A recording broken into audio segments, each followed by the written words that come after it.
Hi అందరికీ, ఇది washing machine ఉన్న అందరికీ ఉపయోగపడుతుంది వీడియో అయితేనే. మాదైతే వాషింగ్ మిషన్ స్మెల్ వస్తుందని చెప్పేసి అయితే నేను ఆన్లైన్లో చెక్ చేసి అయితే ప్రోడక్ట్ అయితే ఆర్డర్ చేస్తాను అనమాట. అది కూడా ఎల్జీ అండి, డ్రమ్ క్లీనర్ అనమాట.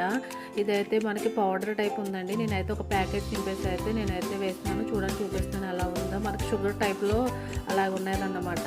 నేను అటు ఇటు వేసి డ్రమ్ క్లీన్కి అయితే పెట్టేసాను అనమాట. ఆన్ చేసి వాషింగ్ మిషన్ ఇది వచ్చేసి నెట్ వెయిట్ వచ్చేసి ఒక్కో ప్యాకెట్ వచ్చి 100 గ్రామ్స్ ఉందండి. ఇవి మనకి 10 ప్యాకెట్స్ వచ్చినాయి అనమాట. అంటే కిలో అనుకోండి. మనకి టాప్ అండ్ ఫ్రంట్ డోర్ కూడా మనం యూజ్ చేయొచ్చు అన్నమాట. ఇది ఏదైనా పర్వాలేదు. రివ్యూ మట్టుకి చాలా బాగుందండి. 10 ప్యాకెట్స్ వచ్చేసి మనకి 230 రూపీస్ అంతా పడినాయండి. నేను ఎలా లైవ్లోనే చూపిస్తాను చూడండి ఎంత డస్ట్ వచ్చింది ఏంటన్నది. మొత్తం హాట్ వాటర్ అనమాట, పొగలు వచ్చేస్తున్నాయి కదా. అదిగోండి చూడండి ఎంత వచ్చిందో. నాకైతే మట్టికి చాలా బాగా అనిపించిందండి. ఇది ఎవరికైనా ఉపయోగపడుతుందేమో, అందరికీ షేర్ చేయండి. నా వీడియో నచ్చితే కనుక like, share, subscribe to my channel. Thank you for watching.